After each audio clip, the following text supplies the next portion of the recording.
Bismillahirrahmanirrahim. Assalamu alaikum.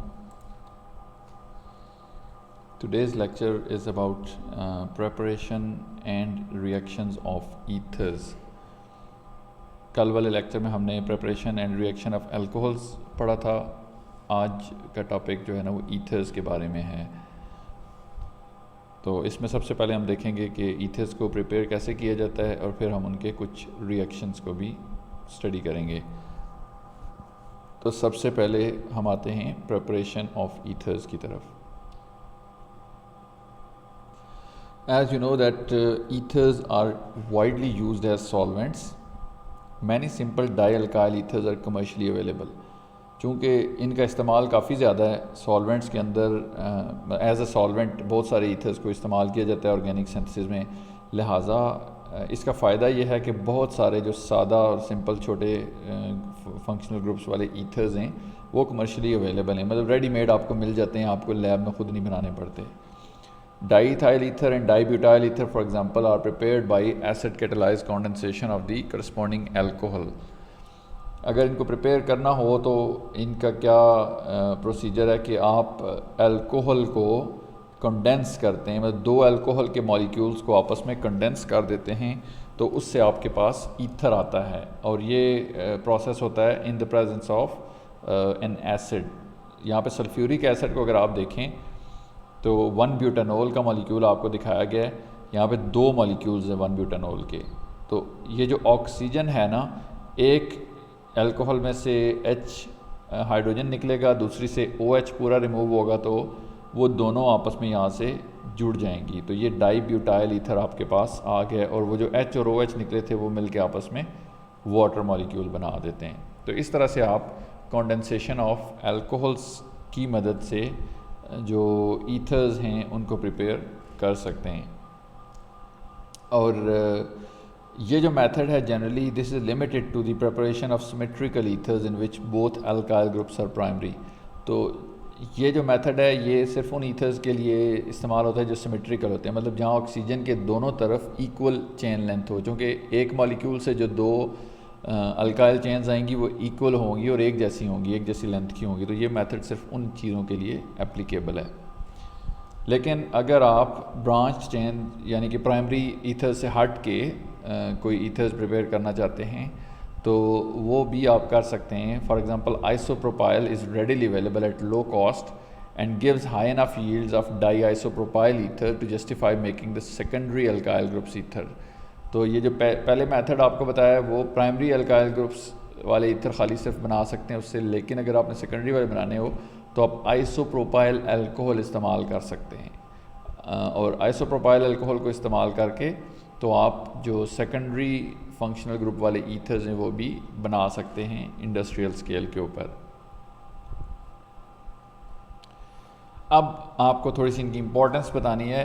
Approximately 4 × 10⁹ pounds of tertiary butyl methyl ether is prepared in the United States each year by the acid catalyzed addition of methanol to 2-methyl propene. ये आप 4 के आगे 9 zeros लगा लें तो देखें इतने pounds जो टर्शियरी ब्यूटाइल मिथाइल ईथर है ये प्रिपेयर किया जाता है यूनाइटेड स्टेट्स के अंदर हर साल. और इस रिएक्शन से प्रिपेयर किया जाता है. 2-methyl propene को रिएक्ट कराया जाता है मेथनॉल के साथ. तो in the presence of N acid and you get tertiary butyl methyl ether. Tertiary butyl group यहाँ से आता है और CH3O ग्रुप यहाँ अल्कोहल से आता है. तो ये आपस में मिलके टर्शियरी ब्यूटाइल मिथाइल ईथर बना देते हैं. और ये टर्शियरी ब्यूटाइल मिथाइल ईथर किधर इस्तेमाल होता है? ये गैसोलीन जो पेट्रोल आप इस्तेमाल करते हैं उसके अंदर इसकी बहुत छोटी सी अमाउंट ऐड की जाती है. इसको एज एन ऑक्टेन बूस्टर के तौर पे, मतलब जो ऑक्टेन नंबर है उसका, ये आपने FSC में पढ़ा होगा कि गैसोलीन का जो ऑक्टेन नंबर है वो इंक्रीज़ करने के लिए ये इस्तेमाल किया जाता है जो आपका टर्शियरी ब्यूटाइल मिथाइल ईथर है. और ऑक्टेन नंबर इंक्रीज़ करने से उस जो फ्यूल है उसकी एफिशिएंसी बढ़ जाती है और अच्छी हो जाती है. And daily consumption of gasoline is so high that demand for tertiary butyl methyl ether exceeds our present capacity to produce it. आपको पता है कि जो फ्यूल है या पेट्रोल है या गैसोलीन है, इसकी जो डेली कंजम्पशन है वो इतनी ज़्यादा है, मतलब ये इतना ज़्यादा दुनिया में इस्तेमाल हो रही है कि हमें जो टर्शियरी ब्यूटाइल मिथाइल ईथर है इसकी जो डिमांड है वो बहुत हमारे पास बढ़ जाती है, और ये इतना ज़्यादा इसलिए प्रोड्यूस करना पड़ता है क्योंकि ये गैसोलीन के अंदर ऐड होता है। अब एक बड़ा मशहूर मेथड है ईथर की सिंथेसिस का, that is called as Williamson ether synthesis.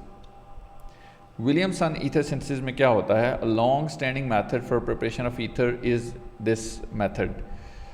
इसमें होता है nucleophilic substitution of an alkyl halide by an alkoxide gives the carbon oxygen bond of an ether. आपके पास अगर एक एल्क ऑक्साइड आयन हो जो कि नॉर्मली अल्कोहल से आता है और आप उसको किसी अल्काइल हैलाइड के साथ ट्रीट करें तो आपके पास ईथर्स आपको हासिल होते हैं। ये इसका जनरल जो मेथड है या जनरल रिएक्शन है वो ऐसे है। Preparation of ethers by Williamson ether synthesis is most successful when the alkyl halide is one that is reactive towards SN2 substitution। आप अगर वो alkyl halide इस्तेमाल करें जो कि SN2 substitution को प्रेफर करता हो तो फिर ये वाली जो सिंथेसिस है विलियमसन ईथर सिंथेसिस ये बहुत ज़्यादा सक्सेसफुल हो जाती है और आप इसको बहुत अच्छे तरीके से इसका प्रोडक्ट हासिल कर सकते हैं। Methyl halides and primary alkyl halides are the best substrates. तो इसके लिए जो अल्काइल हैलाइड्स हैं कौन से सबसे बेस्ट हैं जो कि SN2 रिएक्शन ही की तरफ से प्रोसीड करते हैं, they are methyl halide and primary alkyl halides. तो अगर आप प्राइमरी अल्काइल हैलाइड्स इस्तेमाल करते हैं तो आपके पास जो रिएक्शन है ईथर की प्रिपरेशन का वो SN2 मैकेनिज्म से प्रोसीड करता है और उससे आपको यील्ड अच्छी मिलती है। फॉर एग्ज़ाम्पल देखें सोडियम ब्यूट ऑक्साइड, ये जो एल्क ऑक्साइड आयन अभी हमने पढ़ा था ना पिछली स्लाइड पे, ये एल्क ऑक्साइड आयन, तो ये देखें ये सोडियम ब्यूट ऑक्साइड है। ये अगर ट्रीट करें आप आयोडो ईथेन के साथ या इथाइल आयोडाइड, ये जो मॉलिक्यूल है ये एक अल्काइल हैलाइड है, तो आपके पास सोडियम और आयोडीन मिल के सोडियम आयोडाइड बना लेंगे और ये दोनों आपस में ब्यूटाइल इथाइल ईथर आपके पास यहाँ से आ जाएगा। यहाँ पे ये इम्पॉर्टेंट है कि secondary and tertiary alkyl halides are not suitable because they tend to react with alkoxide bases by E2 elimination rather than by SN2 substitution. तो जो सेकेंडरी और टर्शियरी अल्काइल हैलाइड्स हैं वो इसलिए सूटेबल नहीं है कि वो SN2 मैकेनिज़्म से प्रोसीड नहीं करते बल्कि वो E2 मैकेनिज़्म को प्रेफर करते हैं, लिहाजा उनकी प्रोडक्ट ये वाली नहीं होगी और इतना अच्छी यील्ड नहीं आती। तो इस मेथड के लिए जो आपके ज़्यादा सूटेबल अल्काइल हैलाइड्स हैं वो प्राइमरी अल्काइल हैलाइड्स हैं। Now whether the alkoxide base is primary, secondary और tertiary is much less important than the nature of the alkyl halide. अब अभी जो हमने बात की कि अल्काइल हैलाइड का प्राइमरी होना ज़रूरी है, जो एल्क ऑक्साइड आयन है ये वाला, इसका प्राइमरी सेकेंडरी टर्शियरी होने से इतना फ़र्क नहीं पड़ता और ना ही ये इतना इंपॉर्टेंट है। एक्चुअल जो इम्पोर्टेंस है वो अल्काइल हैलाइड की है जो कि होना चाहिए, क्या कहते हैं, प्राइमरी होना चाहिए। So benzyl isopropyl ether is prepared in high yield from benzyl chloride. ये देखें ये बेंजाइल आइसोप्रोपाइल ईथर है, it is prepared from benzyl chloride which is a primary chloride that is incapable of undergoing elimination and sodium isopropoxide. ये primary alkyl halide है और ये E2 elimination से नहीं प्रोसीड करेगा बल्कि SN2 मैकेनिज्म से ही प्रोसीड करेगा, इसलिए आप इस रिएक्शन से सोडियम आइसोप्रोपॉक्साइड और बेंजाइल क्लोराइड के इस्तेमाल से बेंजाइल आइसोप्रोपाइल ईथर प्रिपेयर कर सकते हैं। अब यहाँ पे ये चीज़ आपने देखनी है कि जो ईथर आपने प्रिपेयर करना है ना उस तरह का आपने अल्काइल हैलाइड लेना है, मतलब ऑक्सीजन के एक तरफ आपके जो पोर्शन है ये आपका एल्क ऑक्साइड आयन से आएगा और ऑक्सीजन के दूसरी तरफ वाला पोर्शन आपका अल्काइल हैलाइड से आना है। तो आपने जो भी आपको कहा जाए कि मिथाइल इथाइल ईथर प्रिपेयर करें तो आप मिथ ऑक्साइड आयन ले लें और इथाइल क्लोराइड ले लें, एक तरफ इथाइल आ जाएगा एक तरफ मिथाइल और दरमियान में ऑक्सीजन, तो मिथाइल इथाइल ईथर। इस तरह से आपने जो भी ईथर प्रिपेयर करना है आप उस से रेलेवेंट जो एल्क ऑक्साइड आयन है और अल्काइल हैलाइड आयन है अल्काइल हैलाइड मॉलिक्यूल है वो इस्तेमाल करेंगे। अब इस रिएक्शन को अगर देखा जाए तो alternative synthetic route using the sodium salt of benzyl alcohol and an isopropyl halide would be much less effective because of increased competition from elimination as alkyl halide becomes more sterically hindered। अब अगर ये देखें कि इस reaction के अंदर हमने जो अगर बेंजाइल आइसोप्रोपाइल ईथर प्रिपेयर करना था तो ये जो आइसोप्रोपाइल वाला पोर्शन है ये हमने अल्कोक्साइड आयन से हासिल किया। वो कहता है कि अगर आप इसको ये जो CH2Cl इधर लगा लें, मतलब ये एक मिथाइल मिथऑक्साइड आयन यूज़ कर लें और ये जो टर्शरी वाला ग्रुप है ये क्लोराइड के साथ इस्तेमाल कर लेते, यानी कि आइसोप्रोपाइल क्लोराइड इस्तेमाल कर लेते इंस्टेड ऑफ सोडियम आइसोप्रोपॉक्साइड, तो फिर क्या होता? फिर ये देखें कि आपका जो अल्काइल हैलाइड होता है वो प्राइमरी ना रहता, क्योंकि ये टर्शरी ग्रुप है, टर्शरी अल्काइल हैलाइड बन जाता तो उसका जो E2 की तरफ ज़्यादा फेवर हो जाती और आपके पास ईथर ना आता, बल्कि E2 रिएक्शन से कोई और प्रोडक्ट बन जानी थी। अब ये इससे रेलेवेंट, ये जो अभी हमने चीज़ पढ़ी है इससे रेलेवेंट आपके लिए क्वेश्चन है, ये आपने खुद से सॉल्व करना है। Only one combination of alkyl halide and alkoxide is appropriate for the preparation of each of the following ethers by Williamson ether synthesis. What is the correct combination in each case? अभी जिस तरह आपको बताया है कि ये जो reaction है यहाँ पे सोडियम आइसोप्रोपॉक्साइड और बेंजाइल क्लोराइड को ही मिलाने से ये बनेगा। आप यहाँ पे जो आइसोप्रोपाइल हैलाइड इस्तेमाल नहीं कर सकते और ये बेंजीन रिंग इसके ऊपर नहीं इस्तेमाल कर सकते, उसकी वजह लिखी है। इसी तरह आपने ये बताना है कि अगर आपने ये ईथर या ये बनाना हो तो आपको कौन से दो रीएजेंट चाहिए होंगे, कौन सा एल्कोक्साइड आयन इस्तेमाल करेंगे और कौन सा जो है वो आप उसके साथ अल्काइल हैलाइड इस्तेमाल करेंगे। ये आपका प्रॉब्लम है। इसका जो ए पार्ट है उसका सोल्यूशन भी दिया गया है, ये सैम्पल सोल्यूशन, और इसमें आपको बताया गया है कि अगर आप SN2 से रिएक्ट करेंगे तो कौन सा ईथर बनेगा और E2 से करेंगे तो आपके पास जो एल्कीन बन जाएगी, ईथर नहीं बनेगा। तो इस तरह से आपने जस्टिफाई करना है बाकी दोनों प्रोडक्ट्स को भी, ये वाली जो हैं कि वो उनका मैकेनिज़्म क्या होगा और कौन से दो हम रिएक्टेंट इस्तेमाल करेंगे तो उनका जो प्रोडक्ट है ये वाली वो आपके पास आएगी। Now we move on to reactions of ethers. So preparation of ethers हमने कर ली है, अब हम रिएक्शन ऑफ ईथर्स की तरफ आते हैं। Ethers are one of the least reactive of the functional groups. मतलब जितने फंक्शनल ग्रुप्स हम नॉर्मली देखते हैं उनमें ईथर्स जो हैं वो लीस्ट रिएक्टिव फंक्शनल ग्रुप्स में आते हैं। It is this low level of reactivity along with an ability to dissolve non porous substances that makes ethers so often used as solvents when carrying out organic reaction. इसका मतलब है कि जो उनकी ये इतनी लो लेवल ऑफ रिएक्टिविटी है और दूसरा उनकी जो दूसरी एबिलिटी है कि वो बहुत सारे नॉन सब्सटेंसेस को अपने अंदर डिज़ोल्व कर लेते हैं, इस वजह से ये अक्सर आपको सिंथेटिक जो रिएक्शंस हैं उनमें सॉल्वेंट्स के तौर पे इस्तेमाल होते हुए नज़र आएंगे। वो इसलिए कि ये ख़ुद रिएक्ट नहीं करते, उससे ये फ़ायदा है, और दूसरी चीज़ के ये हर तरह के सब्सटेंसेस को जो नॉन पोरस सब्सटेंसेस हैं उनको अपने अंदर तकरीबन डिज़ोल्व कर लेते हैं। Nevertheless most ethers are hazardous material, लेकिन इस बात का हरगिज़ मतलब नहीं कि अगर वो लेस रिएक्टिव हैं तो वो नुकसानदेह नहीं है। They are most of them are hazardous and precautions must be taken when using them. उनको इस्तेमाल करते हुए बहुत एहतियात की ज़रूरत है। वो क्यों है इसको हम देखते हैं। For example diethyl ether is extremely flammable and because of its high volatility can form explosive mixtures in air relatively quickly. जो डाईइथाइल ईथर है ये बहुत ज़्यादा फ्लैमेबल लिक्विड है, मतलब आग के करीब नहीं रखना इसको वरना फ़ौरन आग पकड़ लेगा। और चूँकि इसकी हाई वॉलेटिलिटी है, बहुत आसानी से वॉलेटाइल है, आप ढकना खोल के रखें तो बोतल इसकी उड़ जाएगी। तो ये हवा के साथ रिएक्ट करके, ऑक्सीजन के साथ रिएक्ट करके एक्सप्लोजिव मिक्सचर्स बनाता है, मतलब वो जो कंपाउंड्स बनाता है वो इजीली एक्सप्लोड हो सकते हैं। और जहाँ भी डाईइथाइल ईथर इस्तेमाल हो रहा हो वहाँ कभी भी ओपन फ्लेम नहीं होना चाहिए। जो दूसरी डेंजरस प्रॉपर्टी है ईथर्स की वो एयर ऑक्सीडेशन है। मतलब अगर आप इवन थोड़ी सी देर के लिए भी ईथर की बॉटल खुली छोड़ दें तो जो एयर है या ऑक्सीजन है हवा में उसके साथ वो रिएक्ट करके तो पर ऑक्साइड्स बनाते हैं। आप देखें कि जब ये डाईइथाइल ईथर है ऑक्सीजन के साथ रिएक्ट करता है तो ये इस तरह का पर ऑक्साइड बनाता है।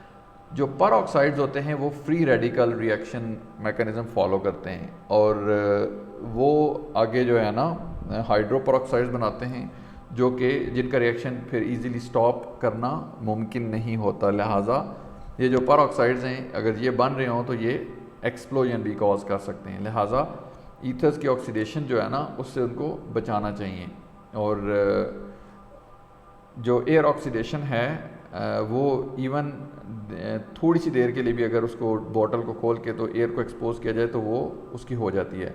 इसलिए कहा जाता है कि one should never use old bottles of die alkyl ether, मतलब di ethyl ether, dimethyl ether वगैरह आपके पास पड़ा हो और बहुत पुराना पड़ा हो, यानी कि वो अगर पहले से बॉटल खुली हो तो वो पुराने वाला नहीं इस्तेमाल करना चाहिए। बहुत ज़्यादा एहतियात करनी चाहिए क्योंकि वो उसके अंदर अगर पेरोक्साइड्स बने हुए हैं तो वो वेरी इजीली वो ब्लास्ट हो सकते हैं या वो एक्सप्लोजन कॉज कर सकते हैं और आपके रिएक्शन को नुकसान पहुंचा सकते हैं।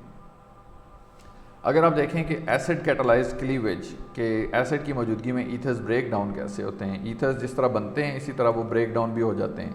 Just as the carbon oxygen bond of alcohol is cleaved on reaction with hydrogen halide, जिस तरह हमने पढ़ा कि जो अगर अल्कोहल हाइड्रोजन हैलाइड के साथ रिएक्ट करती है, ये कल के लेक्चर में हमने पढ़ा था, तो जो अल्कोहल का ऑक्सीजन और अल्काइल कार्बन के दरमियान जो बॉन्ड है वो ब्रेक हो जाता है और ये R इस X के साथ लग जाता है और साथ वाटर बन रहा था। इसी तरह ईथर लिंकेज भी ब्रेक होती है। उसमें देखें जिस तरह अल्कोहल थी ROH, इसी तरह ROR प्राइम ईथर है, तो यहाँ पे OR प्राइम से ये ब्रेक होगा इस HX के साथ रिएक्ट करने पे और इसी तरह RX बनेगा और ये जो R प्राइम O के साथ H लग के R प्राइम OH बन जाएगा। मतलब एक अल्कोहल आपके पास आ गया, एक अल्काइल हैलाइड आ गया। So the cleavage of ethers is normally carried out under conditions, मतलब ख़ास कंडीशंस के अंडर ये रिएक्शन होता है, excess hydrogen halide, heat etcetera. So these conditions convert the alcohol formed as one of the original products to an alkyl halide. यहाँ पे फिर क्या होता है कि ये जो अल्कोहल आपके पास बन रही है ना, आपको पता है ना कि अल्कोहल हाइड्रोजन हैलाइड के साथ रिएक्ट करके तो अल्काइल हैलाइड बनाती है, इसी तरह ईथर हाइड्रोजन हैलाइड के साथ रिएक्ट करके भी अल्काइल हैलाइड बनाता है, लेकिन साथ अल्कोहल भी बनाता है। तो ये अल्कोहल BHX के साथ रिएक्ट करके तो RH बना देती है। मतलब ये अल्कोहल आपको नहीं मिलेगी क्योंकि ये भी फर्दर रिएक्ट कर जाएगी और आपको जो प्रोडक्ट मिलेगी फिर उसमें वो सारी ये अल्काइल हैलाइड ही होगा। Thus the reaction typically leads to 2 alkyl halide molecule। लिहाजा आपके पास जो अल्काइल हैलाइड्स हैं वो 2 आते हैं, एक्चुअली अल्कोहल नहीं आती और ये उसकी प्रैक्टिकल एग्जांपल है। सेकेंडरी ब्यूटाइल मीथाइल ईथर अगर आप इस्तेमाल करते हैं, ये सेकेंडरी ब्यूटाइल है और ये मीथाइल है, उधर में ऑक्सीजन है तो ये इनका नाम है। अगर आप इसको HBr से रिएक्ट करें तो यू गेट 2 ब्रोमोब्यूटेन। ये सेकेंडरी ब्यूटाइल ग्रुप के साथ एक तो ब्रोमीन लगेगी और दूसरा ये CH3Br के साथ मिलके तो CH3Br आपको देगा। तो इस तरह से 2 अल्काइल हैलाइड्स आपको मिलेंगे।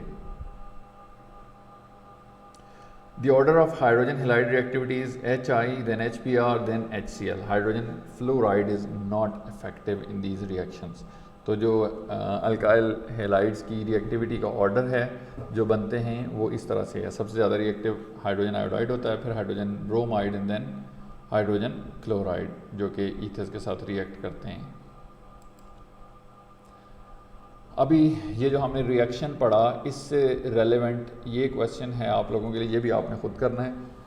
अ series of die alkyl ethers was allowed to react with excess hydrogen bromide with the following results, identify the ether in each case. इसमें सवाल ये है कि मुख्तलिफ अल्काइल ईथर्स जो है ना उनको रिएक्ट कराया गया हाइड्रोजन ब्रोमाइड के साथ और ये रिज़ल्ट आए हमारे पास जो भी ये सामने दिए गए हैं। तो आपने इस हर केस में ईथर को आइडेंटिफाई करना है कि कौन सा ईथर इस्तेमाल किया गया था। पहले में क्या हुआ, 1 ether gave a mixture of ब्रोमोसाइक्लोपेंटेन and 1 bromobutane. पहला ईथर जो था उससे आपके पास 2 चीज़ें आई, एक तो ब्रोमोसाइक्लोपेंटेन आई और एक 1 ब्रोमोब्यूटेन आई। दूसरे ईथर ने सिर्फ बेंजाइल ब्रोमाइड दिया और तीसरे ईथर ने 1 मोल ऑफ 1,5 डाइब्रोमोपेंटेन पर मोल ऑफ ईथर आपको प्रोड्यूस किया। तो इसमें सैम्पल सोल्यूशन भी दिया हुआ है। अगर पहले में ये दोनों प्रोडक्ट आएंगे तो रिएक्टेंट ये होना चाहिए था। ये डिटेल लिखी हुई है, ये आप खुद करेंगे और इसकी प्रैक्टिस करेंगे। Now we come to the mechanism of cleavage of di ethyl ether by HBr। जो भी रिएक्शन हमने पढ़ा है कि ईथर HBr के साथ रिएक्ट करके तो किस तरह अल्काइल हैलाइड्स में कन्वर्ट हो जाते हैं। अब उसकी हमने मैकेनिज़्म देखना है कि एक्चुअली ये रिएक्शन होता कैसे है। So this is the mechanism outline below. इसमें जो की स्टेप है वो दूसरे स्टेप के अंदर होता है, जो कि SN2 लाइक अटैक है। अब यहाँ पे आप देखें ओवरऑल रिएक्शन डाईथाइल ईथर है, ये HBr के साथ रिएक्ट कराएंगे तो आपके पास 2 इथाइल ब्रोमाइड के मॉलिक्यूल आ गए, साथ वाटर मॉलिक्यूल। मैकेनिज़्म इसका कैसे होता है, सबसे जो पहला स्टेप है वहाँ पे डाईथाइल ईथर में जो ऑक्सीजन है ये प्रोटॉन को एब्स्ट्रैक्ट करती है HBr से। आपको पता है HBr एक एसिड है और वो आसानी से प्रोटॉन डोनेट कर देगा, तो ये ऑक्सीजन उसका प्रोटॉन ले लेगा और प्रोटोनेट हो जाएगा। तो जो डाई इथाइल ईथर का ऑक्सीजन है ये देखें, ये प्रोटोनेट होकर डाई इथाइल ऑक्सोनियम आइन में कन्वर्ट हो गया और ये फास्ट रिएक्शन है। यहाँ पे अब ऑक्सीजन पे पॉजिटिव चार्ज और साथ ब्रोमाइड आइन आपके पास जनरेट हो गया, जो कि इस HBr का कॉन्जुगेट बेस है। दूसरे स्टेप में क्या होगा, अब ये ब्रोमाइड आइन एक्चुअली अटैक करेगा एक SN2 की तर्ज पे। ये अब आपको पता है कि ऑक्सीजन पॉजिटिवली चार्ज है, तो इसके साथ जो ये कार्बन्स हैं ये इसके इंडक्टिव इफेक्ट की वजह से ये कार्बन जो है ना ये भी पार्शली पॉजिटिवली चार्ज हो जाएंगे, क्योंकि ऑक्सीजन इनकी इलेक्ट्रॉन डेंसिटी को अपने करीब कर लेगा। अब ब्रोमाइड आइन इस कार्बन पे इसलिए अटैक करेगा जो अल्फ़ा कार्बन है, due to being partially positively charge, और ये बॉन्ड यहाँ से ब्रेक हो जाएगा। चूँकि ऑक्सीजन की वैलेंसी ज़्यादा है तो वो अपनी वैलेंसी बरकरार करने के लिए ये बॉन्ड यहाँ से ब्रेक कर लेगा। तो ये बना क्या, CH3CH2Br ये बन गया आपके पास, और साथ CH3CH2OH ये अल्कोहल बन गई। अब जो नेक्स्ट स्टेप है उसमें यही जो अल्कोहल बनी है वो दोबारा रिएक्ट करती है HBr के साथ, क्योंकि HBr तो सोल्यूशन के अंदर मौजूद है, इसलिए ये अल्कोहल जो है वो इस तरह पहले प्रोटोनेट होती है और साथ ही फिर ब्रोमाइड आइन यहाँ पे अटैक करता है, ये वाटर मॉलिक्यूल निकल जाता है और दूसरा इथाइल ब्रोमाइड का आपके पास मॉलिक्यूल बन जाता है। ये रिएक्शन वेरी सिंपल है, the mechanism is not difficult at all.